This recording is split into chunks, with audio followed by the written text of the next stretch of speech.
I took in my surroundings. Here we are again, seated around the dinner table. To my right, Jerry. To my left, Lauren. Across from me, I could barely make it out, but that looked like it must have at some point been Wolfgang.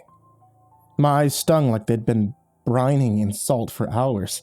My muscles were jello, my head was heavy and off balance, and as I moved my neck, I could feel something readjusting itself.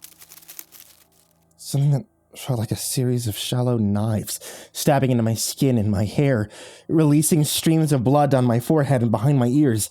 I reached up and pulled at the heavy, bowl-shaped object on my head, but as I did, the knives dug deeper. The pain was almost too much to bear. In a moment, filled with panic and adrenaline, I pulled with all my strength, yanking the object free. I looked down at the thing in my hands and saw an insect, kicking its 6 pointy legs in the air, chunks of my own flesh attached to the serrated feet.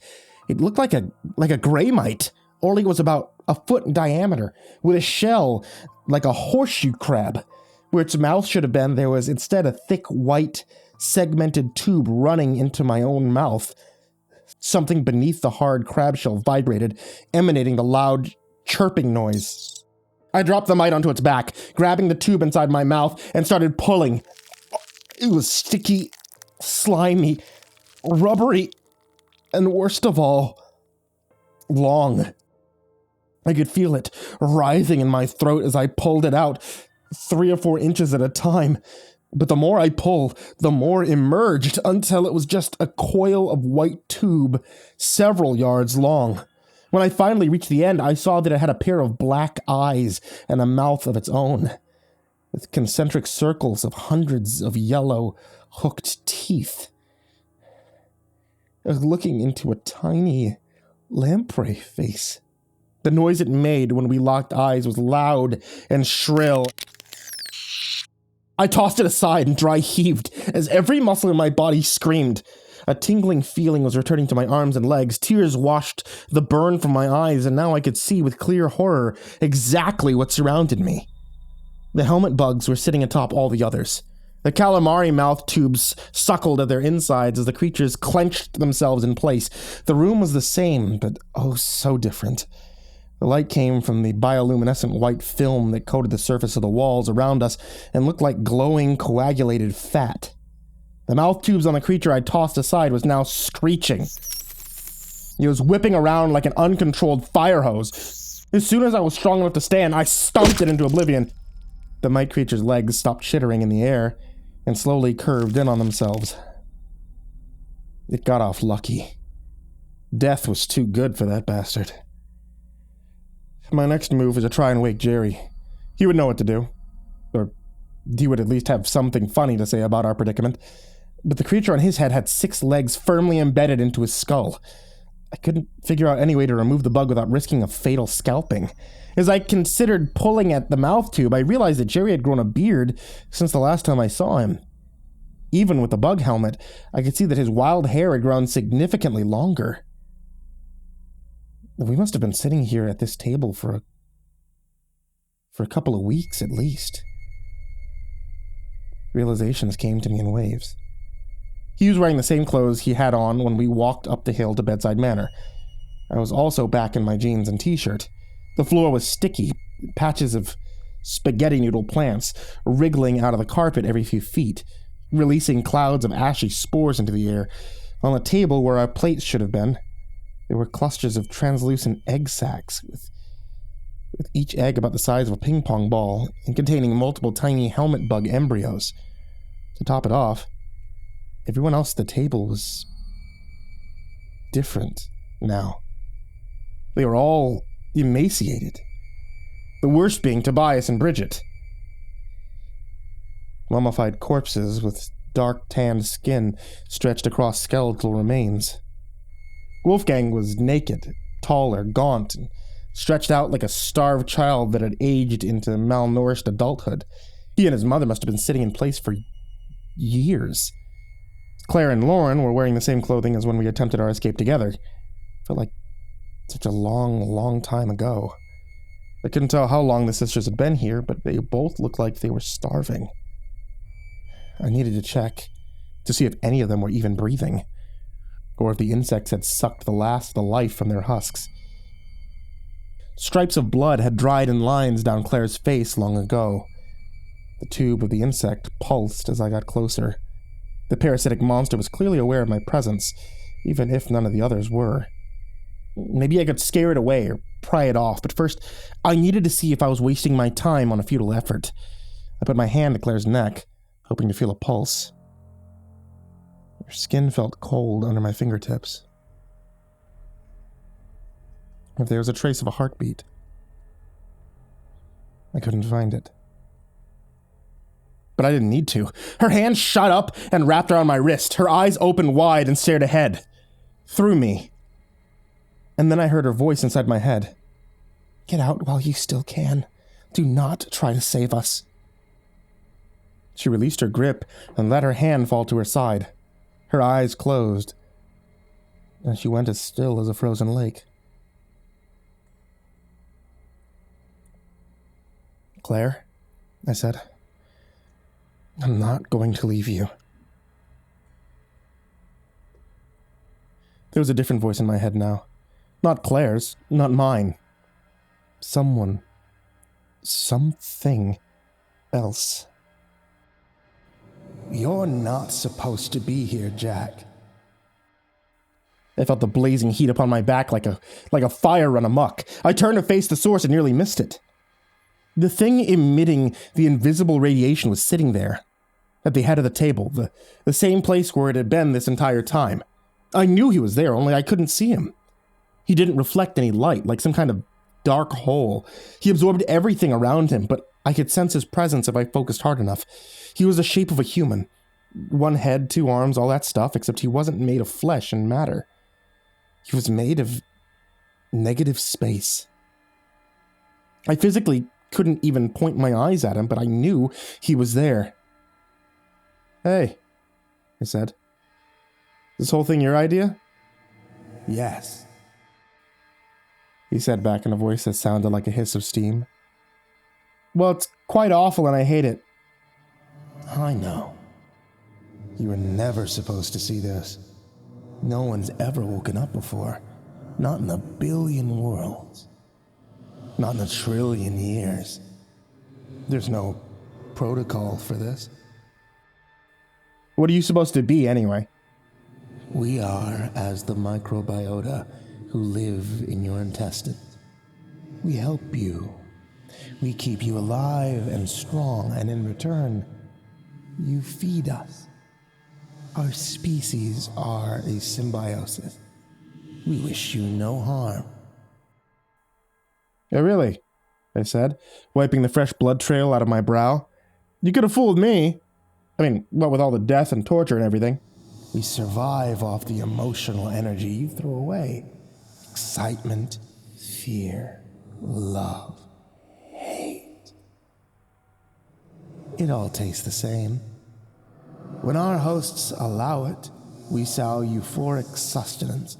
But if our hosts try to starve us, we make darker withdrawals in the name of survival.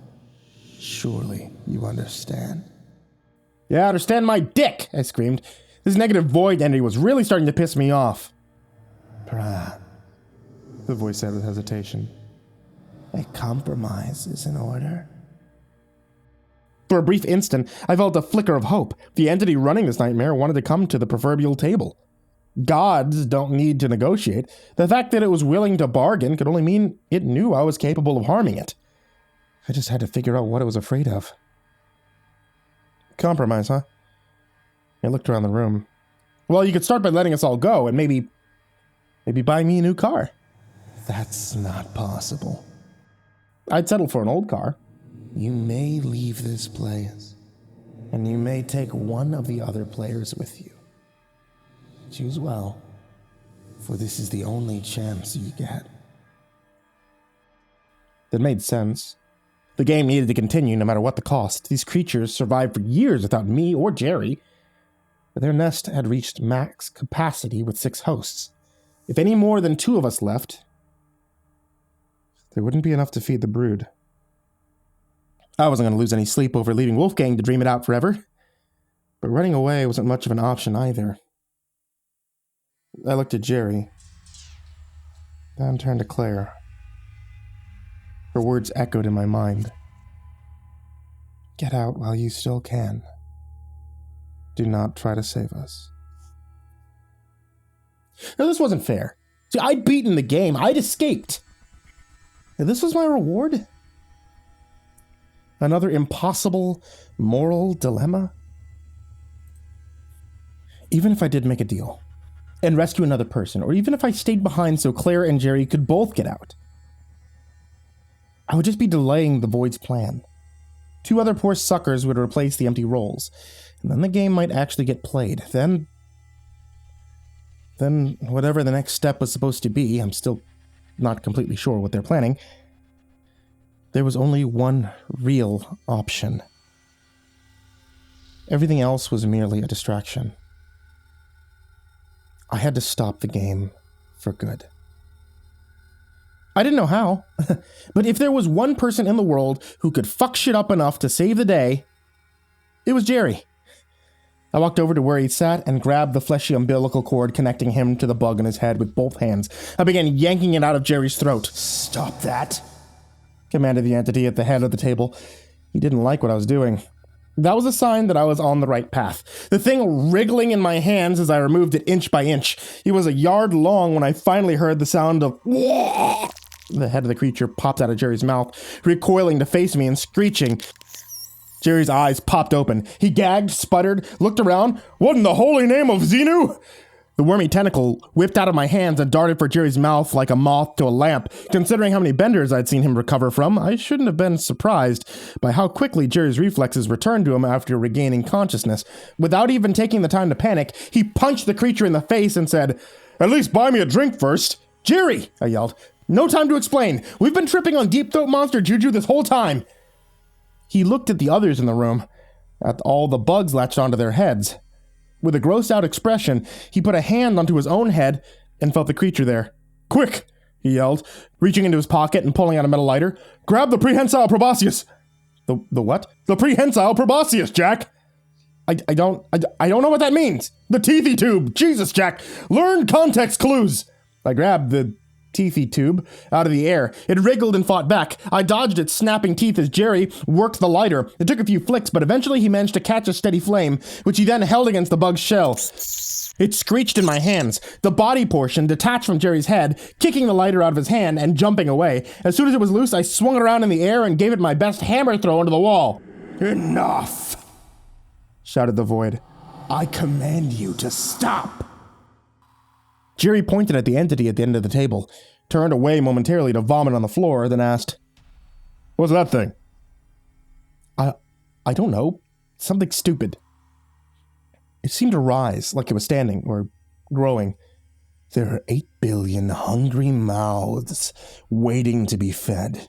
You cannot stop all of us."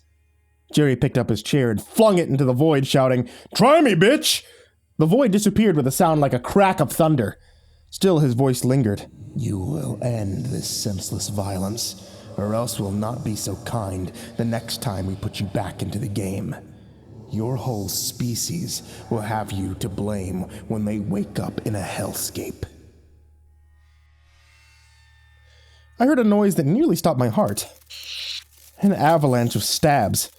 I turned around to see hundreds of insectoids crawling through the door, skittering towards us on thousands of feet, emerging from the fat in the wall, burrowing out of the holes in the floor, crawling across the ceiling. Most of them were smaller than the ones that had grabbed onto us.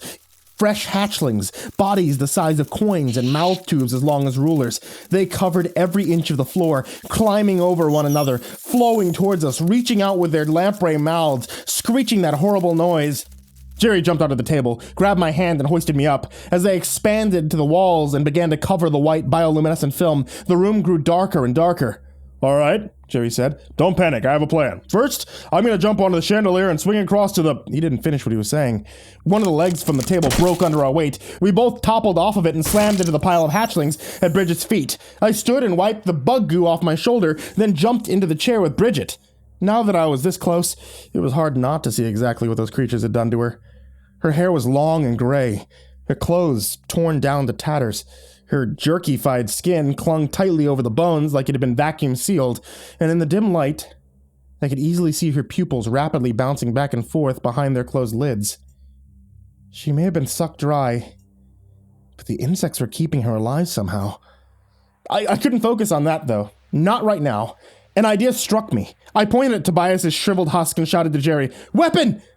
Jerry didn't miss a beat. He sloshed through the puddle of insects, grabbed Tobias's skeletal arm, put his foot against the man's torso and said, "Sorry, T-Bone," before ripping the limb free from its socket with a sickening flap. One of the adult insects leapt through the air. Jerry punted it across the room with Tobias's arm. I meant his gun! Oh! Jerry dropped the arm, bent down, ripped the fabric from Tobias's decaying pants, and picked up the gun where it had been settled onto the floor by his ankle. Bugs spread up his arm and legs. An army of little bastards were stabbing their way up Bridget's chair and onto my leg as well.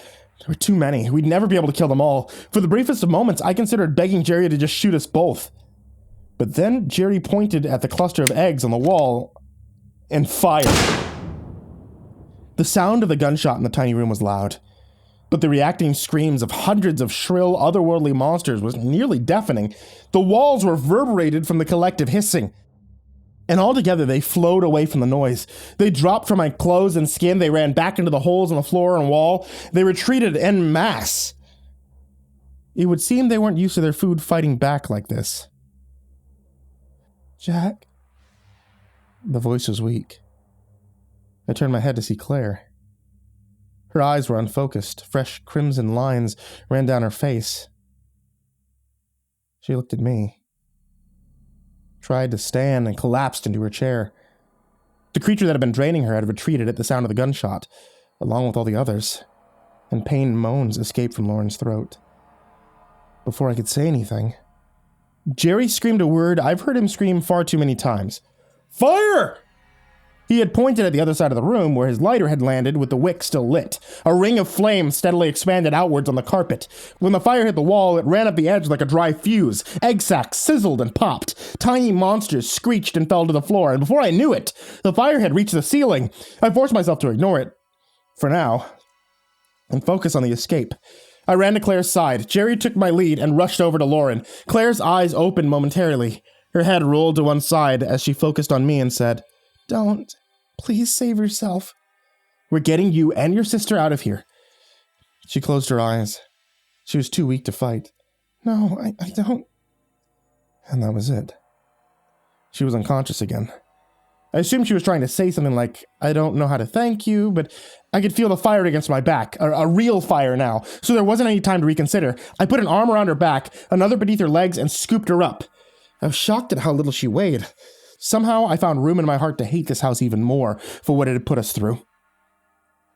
I looked over and saw that Jerry had thrown Lauren over his shoulder in a fireman's carry. She continued to moan as he led the way out of the burning room. The walls of the great room were completely covered in the same waxy, white, flammable substance. The hexagonal pattern emerged, a beehive shape with each section containing clusters of translucent eggs. They vibrated as we entered, swelling and bouncing in tandem like the house was breathing. A pair of mites, both the size of English muffins, crawled down the wall on either side of the front door. Their tube appendages were as thick and as long as elephant trunks. "Wait!" The command came from the creature closer to us, in the same crepitating voice that Maggie used when she invited us into the manor all that time ago. "You can't go. It's dangerous out there." Another voice entered the room, a man's voice. This one sounded like Nathaniel, and it sounded like it was coming from the other creature. "I believe now would be an excellent time for us all to come together and work as a team if we are to solve the mystery of Bedside Manor." Jerry took aim and fired at the one that sounded like Maggie. Its hind end exploded in red goo, prompting the other monster to dive into the ground and burrow into a crack. Jerry pointed the gun at the floor. The thing could be anywhere now. "Jack." Claire's voice was in my head. She was weak and losing a lot of blood. I looked at her. She struggled to tell me something. "I don't have, "What are we waiting for?" Jerry blurted. He moved for the door. I followed. Whatever Claire needed to confide in us, she could do it outside. We hit the door, came out on the other side, and kept running. It was the middle of the night. The only light coming from a full moon. The air was full of humidity and cicada screams. We kept running until we were halfway down the driveway, and then I stopped. I needed to help Claire to stop the bleeding. I laid her down on the grass, and I started searching my pockets for something to help. Sunscreen, trail mix, useless. Lauren sounded like she was coming to with a gnarly hangover. Jerry let her down, and she instantly went to her knees. He didn't even hesitate to pull off his t-shirt and started ripping it into bandage shreds. I took the fabric, wrapped it around Claire's head, and then tried to get her to wake up while we tended to her older sister. Claire, can you hear me? I repeated myself a little louder. Claire! Claire, can you hear me? Her eyes opened, and then focused on mine. Lauren staggered over to our side just as Claire began to speak. Where are we? Awake, I answered, hoping with every last bit of hope that it was the truth. Damn, Jerry said. I turned around to see what he was looking at the manor. The flames grew quickly. Heavy smoke billowed from the windows. The unearthly screeching succumbed to silence. Before I knew it, the house was entirely aflame, fires lapping at the underbellies of clouds. Should we keep running? I said at last. No, Lauren answered. We need to make sure none of those things get out. Nobody voiced any objections. After everything we've been through, we were all so tired. It felt good to relax and watch the house die. Once Lauren and Claire were able to walk again, we left the manor for the last time. As soon as we hit the front of the property, we saw the car graveyard on the other side of the road. It was hidden in plain sight. A huge field with at least 20 different vehicles parked haphazardly, most of them with all their doors open. Some, it seemed, had been rusting away for decades. At the very back, I found my shitty little Nissan. Who parked this here? I asked. But as soon as the words came out of my mouth, I remembered. The bandaged memory fell out of place. I was no longer under the spell. We parked here, on purpose. Jerry saw the house. We thought it would be smart to leave the car and check it out. Seemed like such a good idea at the time. I shook my head. There was another conflicting memory taking up the same spot. We broke down a mile up the road and walked here to use the phone. There weren't any other cars. My head throbbed. I was getting a migraine for the record books, and I still can't tell which of these memories, if either, was real. The engine started right away. Jerry offered to drive. I gave Lauren shotgun while Claire and I took the back seat. We sped away from that place as fast as Jerry could drive. Only when we were miles away did I dare quit looking out the back window. It was done. Gone. Behind us. When I finally let myself look away, I found Claire staring at me. What was it you were trying to say to me earlier? I wondered. I received the answer to my question before I could even ask it. Jack, she said softly. I don't have a sister. I turned my head to see Lauren, leaning back in her seat, looking right at me. I felt a familiar buzzing energy run up and down my spine as she smiled and winked. Hey there, kids. Thank you so much for listening to tonight's story, and I wanted to tell you thank you, for listening to me at all. I am actually coming up on doing this for 10 whole years. Come January 4th, I will have been doing YouTube for 10 years. So that's a hell of a thing, man. And honestly, it means nothing without all of you. So thank you for that. Thank you for listening on YouTube or on the podcast.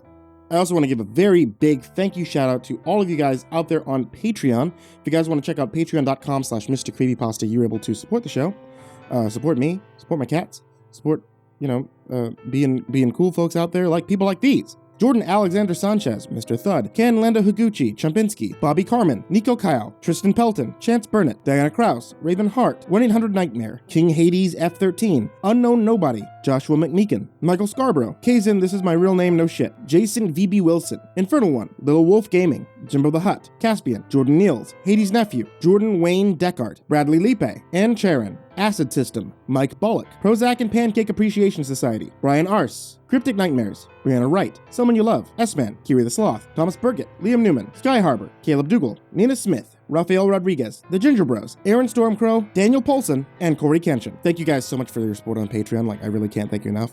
And everybody who's down there in the description, thank you guys so much as well. And everybody who's not on either of those tiers, who just have $1 on Patreon, I can't thank you guys for making these past 10 years incredible. This entire time I've ever spent on YouTube, on podcasting, everything amazing. And all of you who are at home listening, thank you guys so much for listening. I hope you all have a wonderful, happy holidays and sweet dreams.